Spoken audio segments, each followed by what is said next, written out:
नमस्कार दोस्तों, मैं ओम प्रकाश देव। टारगेट जीके प्लस की ऑनलाइन क्लासेज में आप सभी का हार्दिक अभिनंदन एवं स्वागत करता हूं।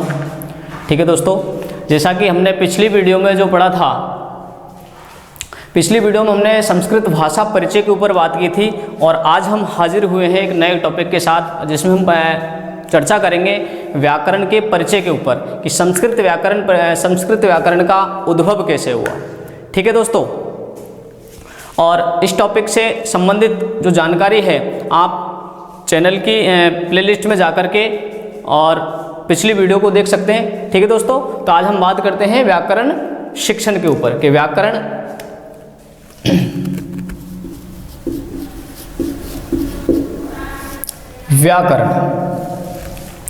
ठीक है दोस्तों, कि व्याकरण का उद्भव हुआ कैसे। तो देखिए, व्याकरण जो शब्द है, व्याकरण शब्द की व्युत्पत्ति पर चर्चा करते हैं तो व्याकरण जो शब्द है बी उपसर्ग और आंग उपसर्ग। ठीक है दोस्तों, बी उपसर्ग और आंग उपसर्ग क्री धातु से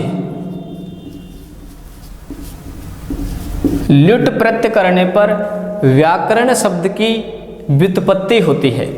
ठीक है दोस्तों, तो व्याकरण शब्द में दो उपसर्ग, धातु और ल्युट प्रत्यय, तो बी और आंग है इसमें उपसर्ग। क्या है दोस्तों? उपसर्ग। क्री है इसमें दोस्तों धातु और ल्युट है प्रत्यय।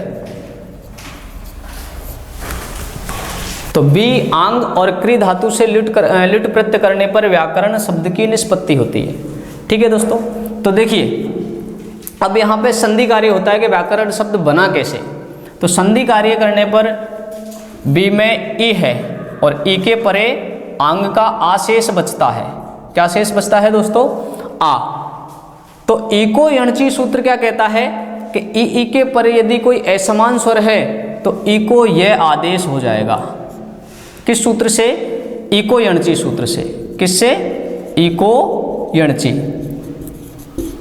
ठीक है दोस्तों, जब हम संधि कार्य करेंगे, संधि पढ़ेंगे तो उसमें इको यणची पर चर्चा करेंगे। ठीक है दोस्तों, अभी आपको इतना ही जानना है कि इको यणची सूत्र से ई के स्थान पर यह का आदेश होता है। अब अपने पास बचा वह आदेश हुआ यह, आंग का आशेष बचेगा। ठीक है दोस्तों, अब देखिए, अब बचता है हमारे पास क्री धातु और ल्युट प्रत्यय। अब ल्युट प्रत्यय का यू शेष बचता है। क्या शेष बचता है? यू, क्योंकि हलंतम सूत्र से तो ट वर्ण की इत संज्ञा हो जाती है और लशक व अतद्धिते सूत्र से ल वर्ण की इत संज्ञा हो जाती है, तो शेष बचता है यू। क्या बचता है? यू। तो जो प्रत्यय के नियम है, प्रत्यय के नियमों पर जब हम प्रत्यय टॉपिक पढ़ेंगे तब हम चर्चा करेंगे। अभी आपको इतना ही देखना है। ठीक है दोस्तों, तो शेष बचा यू। अब यू को युवोर नाकौ सूत्र से, किससे दोस्तों? युवोर नाकौ सूत्र से यू को अन आदेश हो जाता है। क्या आदेश हो जाता है? अन आदेश। ठीक है दोस्तों, अन आदेश हो गया और यहाँ पे क्री का जो री है, क्री जो धातु है रेकारांत धातु है और क्री के धातु की उपधा में जो स्वर है उसको गुण आदेश हो जाएगा। ल्युट प्रत्यय करने पर क्या आदेश होता है? गुण आदेश। क्या होता है दोस्तों? गुण आदेश। अब अपने पास स्थिति बची क्या? ये हो गया। उसके बाद आदेश बचा क्या? क आदेश हुआ अर और बचा लास्ट में अन।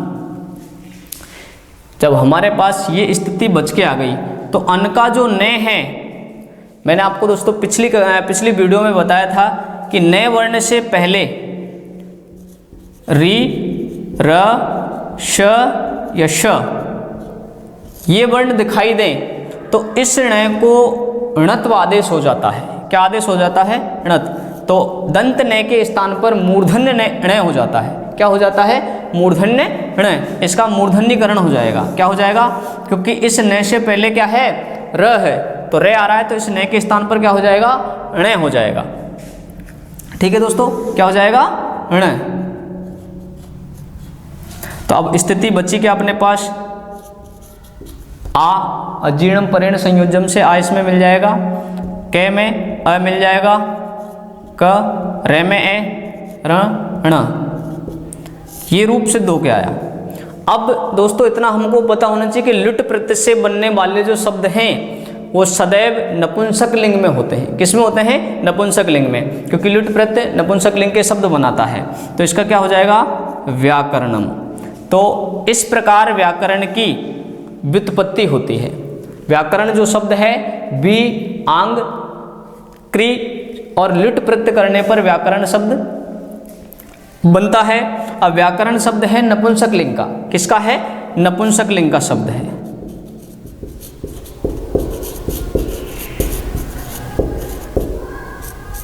व्याकरणम शब्द क्या है? नपुंसक लिंग का, क्योंकि लुट प्रत्यय से बनने वाले शब्द सदैव नपुंसक लिंग में होते हैं। किस में होते हैं? नपुंसक लिंग के होते हैं। ठीक है दोस्तों, तो इसका स्क्रीनशॉट ले लीजिए आप।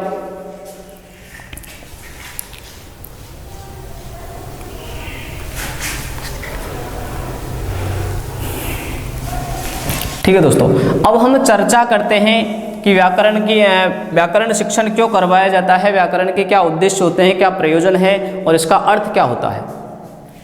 तो देखिए, ये तो हमने पढ़ा व्याकरण शब्द की व्युत्पत्ति, व्याकरणिक नियमों के आधार पर इसकी व्युत्पत्ति। अब देखिए, व्याकरणम जो शब्द है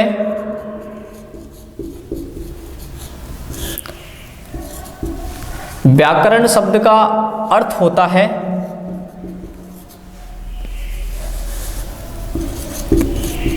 शब्द साधुत्व का निर्माण, प्रतिपादन। शब्द साधुत्व का प्रतिपादन क्या होता है दोस्तों? शब्द साधुत्व का प्रतिपादन, अर्थात नए या नवीन शब्दों का निर्माण।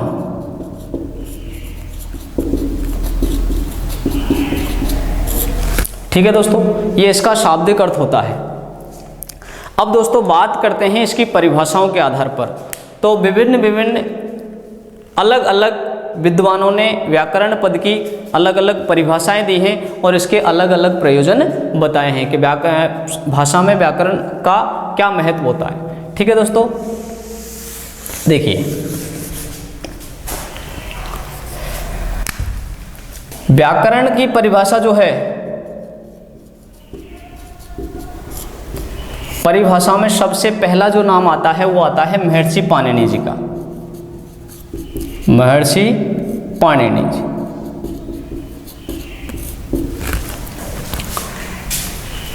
क्योंकि लौकिक संस्कृत व्याकरण जिन्होंने लिखी थी, लौकिक संस्कृत व्याकरण का जिन्होंने प्रयोग किया था वो महर्षि पाणिनि जी। तो महर्षि पाणिनि जी ने अष्टाध्यायी में संपूर्ण लौकिक व्याकरण का निर्माण किया है। तो देखिए, महर्षि पाणिनि जी ने क्या कहा है?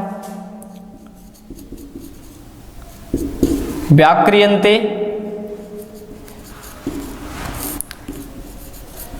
व्युत्पाद्यन्ते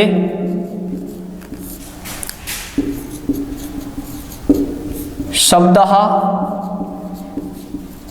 अनेन इति व्याकरणम। अनेन इति व्याकरणम।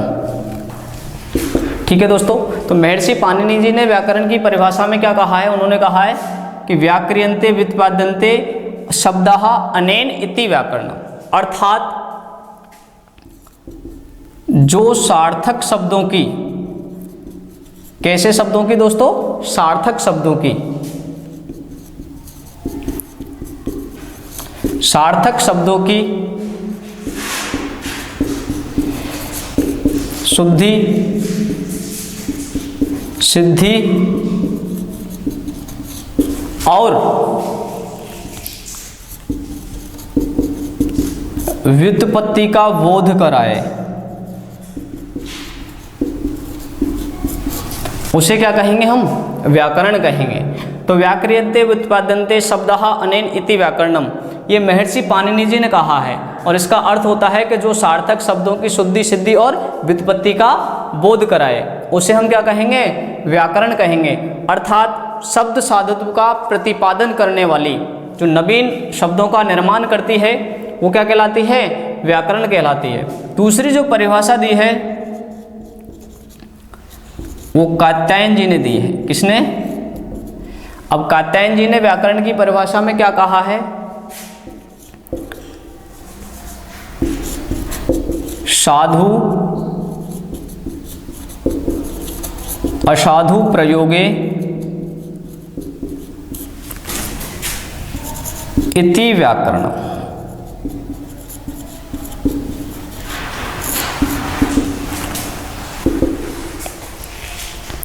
ठीक है दोस्तों, तो कात्यायन जी ने क्या कहा है व्याकरण के बारे में कि साधु असाधु प्रयोगे इति व्याकरणम, जो औचित्य निर्धारण करती है भाषा में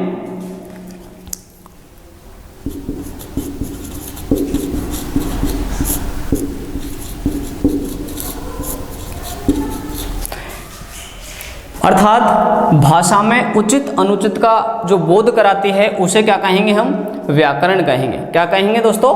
व्याकरण। तीसरी जो परिभाषा है इसकी वो दी है पतंजलि जी ने।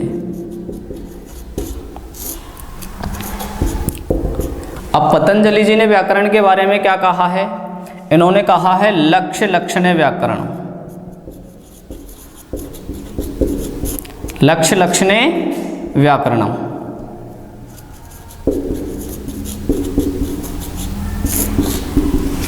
देखिए, अब इसमें दो शब्द आए हैं, एक तो आया है लक्ष्य और एक आया है लक्षण। इन्होंने लक्ष्य और लक्षण को क्या कहा है? व्याकरण कहा है। क्या कहा है? व्याकरण। अब इस लक्ष्य में लक्ष्य का मतलब होता है उदाहरण और लक्षण का मतलब होता है नियम या सूत्र। कहने का मतलब जो नियम सूत्र और उदाहरणों पर आधारित हो उसे हम क्या कहेंगे? व्याकरण कहेंगे। क्या कहेंगे दोस्तों? व्याकरण। ठीक है दोस्तों, अब देखिए एक और विद्वान हुए थे जिनका नाम है आचार्य किशोरीदास वाजपेयी। आचार्य किशोरीदास वाजपेयी। इन्होंने व्याकरण के बारे में क्या कहा है? इन्होंने व्याकरण को भाषा का भूगोल कहा है। क्या कहा है दोस्तों? भाषा का भूगोल। कि व्याकरण क्या है? भाषा का भूगोल है। ठीक है दोस्तों, ये आचार्य किशोरीदास वाजपेयी का कथन है। ठीक है दोस्तों, अब पांचवी जो परिभाषा है इसके बारे में, वो एक पाश्चात्य विद्वान हुए थे डॉक्टर स्वीट महोदय।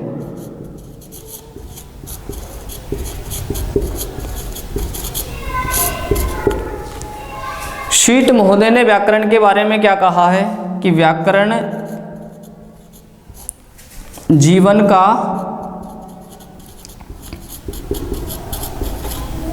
व्यवहारिक विश्लेषण है। क्या है दोस्तों? जीवन का व्यवहारिक विश्लेषण। अगर आपसे प्रश्न किया जाता है कि जीवन का व्याकरण के बारे में व्याकरण को जीवन का विश्लेषण किसने कहा है, तो वो कहा है, ये इनका मत है डॉक्टर स्वीट महोदय का। व्याकरण को भाषा का भूगोल किसने कहा है, तो वो मत है आचार्य किशोरीदास वाजपेयी का। लक्ष्य लक्षणे व्याकरणम महर्षि पतंजलि जी ने कहा है। साधु असाधु प्रयोगे इति व्याकरणम, ये कात्यायन जी ने कहा है। और व्याक्रियन्ते व्युत्पाद्यन्ते शब्दः अनेन इति व्याकरणम, ये महर्षि पाणिनि जी ने व्याकरण के बारे में परिभाषाएं दी हैं। तो विभिन्न अलग अलग विद्वानों के मत के अनुसार व्याकरण का जो शाब्दिक अर्थ निकल के आता है, जो परिभाषा निकल के आती है कि जो नए शब्दों का निर्माण करती है और व्याकरण में नियमों का जो निर्धारण करती है, भाषा में जो नियमों का निर्धारण करती है, उसे हम क्या कहेंगे? व्याकरण कहेंगे। ठीक है दोस्तों, तो इसका स्क्रीनशॉट ले लीजिए आप।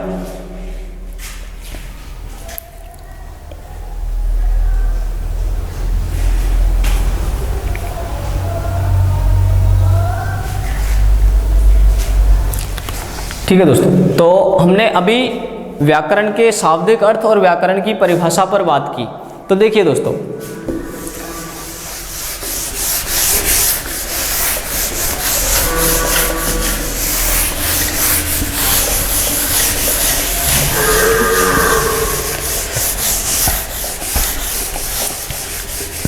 देखिए अब व्याकरण को जो इसके उपनाम है व्याकरण को और क्या कहा जाता है? देखिए, व्याकरण को शब्दानुशासन भी कहते हैं,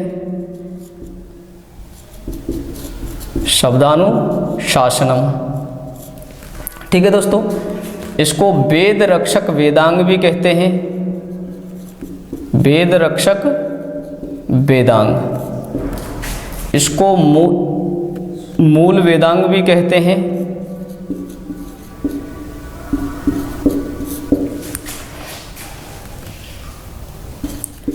वाणी भूषक भी कहते हैं। ओके दोस्तों, तो वेद रक्षक वेदांग कहा है इसको पतंजलि जी ने। किसने कहा है? पतंजलि ने।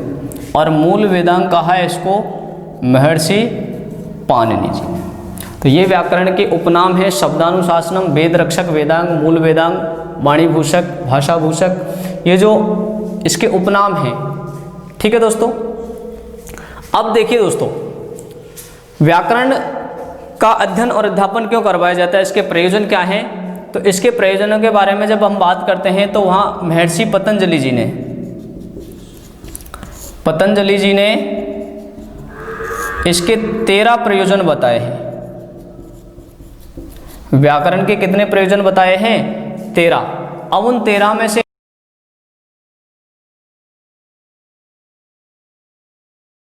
5 जो मुख्य बताए हैं, मुख्य प्रयोजन है 5।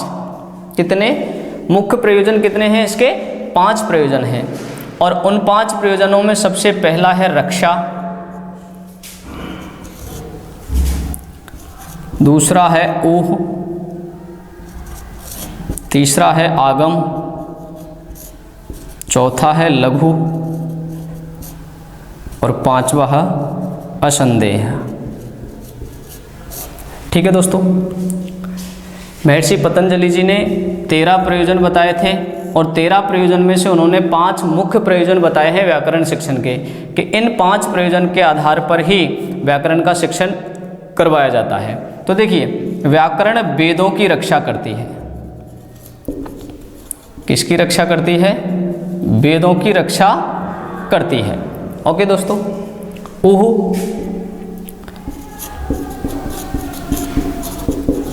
असिद्ध को सिद्ध करती है,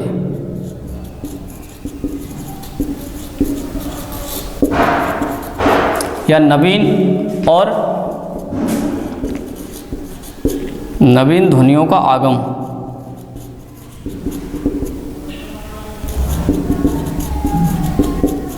नवीन ध्वनियों का प्रयोग। और लघु का मतलब होता है संक्षेपण। व्याकरण संक्षेपण का भी कार्य करती है। और एक होता है असंदेह, का मतलब है संदेह का निवारण। क्या है दोस्तों? संदेह का निवारण। यदि हमें कहीं किसी शब्द में कोई शंका है, संदेह है, तो उसका संदेह का निवारण भी कौन करती है? व्याकरण करती है। व्याकरण के माध्यम से हमें वेदों की रक्षा करते हैं, असिद्ध को सिद्ध करते हैं, नवीन ध्वनियों का प्रयोग भी होता है, लघु संक्षेपण भी होता है, और असंदेह, जहाँ हमें शंका होती है वहाँ उसका संदेह का निवारण भी व्याकरण के नियमों के आधार पर ही होता है। ठीक है दोस्तों, अब देखिए, व्याकरण के जो आदि प्रवर्तक हैं, कि व्याकरण का जो आदि प्रवर्तक है वो किसको माना जाता है? तो व्याकरण के आदि प्रवर्तक माने जाते हैं ब्रह्मा। देखिए दोस्तों, संस्कृत व्याकरण की जितनी भी विधाएं हैं, उन सारी समस्त विधाओं के जो प्रवर्तक हैं वो ब्रह्मा ही माने जाते हैं। कौन माने जाते हैं? ब्रह्मा माने जाते हैं। और बात की जाए कि वैदिक व्याकरण के प्रथम वैयाकरण कौन है, तो वैदिक व्याकरण के प्रथम वैयाकरण है इंद्र, और लौकिक व्याकरण के प्रथम वैयाकरण है महर्षि पाणिनि जी। तो देखिए, अब आदि प्रवर्तक ब्रह्मा जी हैं, तो ब्रह्मा जी से ये ज्ञान किसको आया? तो ब्रह्मा जी ने, देखिए,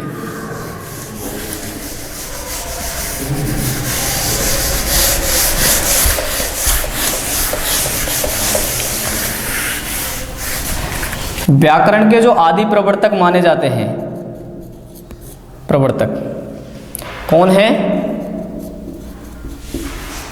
ब्रह्मा जी। अब ब्रह्मा जी ने ये ज्ञान दिया था बृहस्पति जी को। किसको दिया था? बृहस्पति जी को। और बृहस्पति जी ने ये ज्ञान दिया था इंद्र को। किसको दिया था? इंद्र को। और इंद्र ने ये ज्ञान दिया था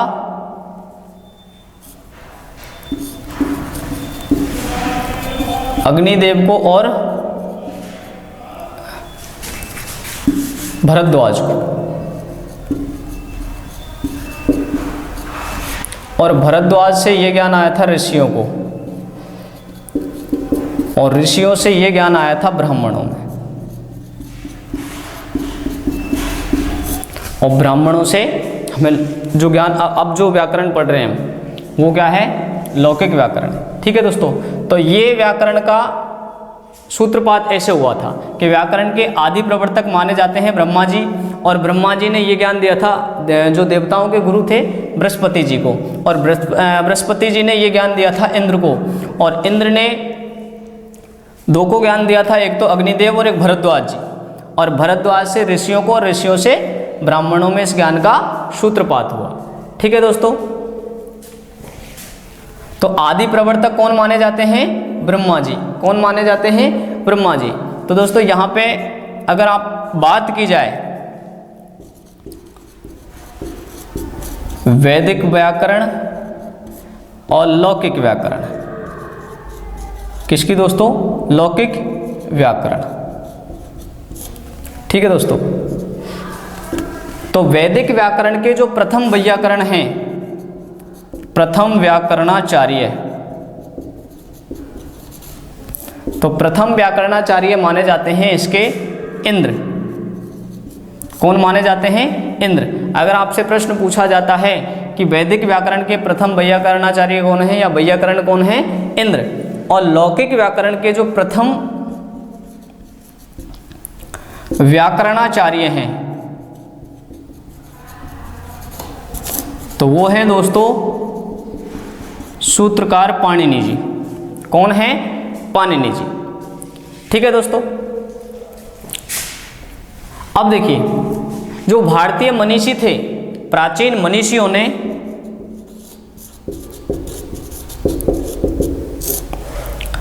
व्याकरण को वेद पुरुष के कल्पित अंग के रूप में प्रयुक्त किया है। जो मनीषी थे, प्राचीन मनीषियों ने, किन्होंने? प्राचीन मनीषियों ने व्याकरण को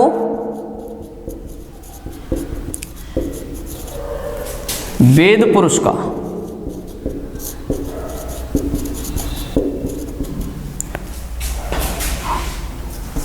वेद पुरुष के अंग रूप में कल्पित किया है, कल्पित किया है। किसको? व्याकरण। तो देखिए व्याकरण को वेदांग माना जाता है। जो हमारे 6 वेदांग हैं, कितने वेदांग दोस्तों? 6। ठीक है, व्याकरण भी उनमें उन्हीं 6 अंगों में से एक अंग है। तो प्राचीन जो मनीषी थे उन्होंने एक वेद पुरुष की कल्पना की, एक विराट पुरुष की कल्पना की, और उसी विराट पुरुष के एक अंग के रूप में व्याकरण को कल्पित किया जाता है। तो व्याकरण को उन्होंने मुखम व्याकरणम स्मृतम, इसके आधार पर व्याकरण को वेद पुरुष का मुख माना जाता है। क्या माना जाता है? वेद पुरुष का मुख। वेद पुरुष का मुख। तो व्याकरण क्या है? वेद पुरुष का मुख कहलाती है। ठीक है दोस्तों, इसका स्क्रीनशॉट ले लीजिए आप।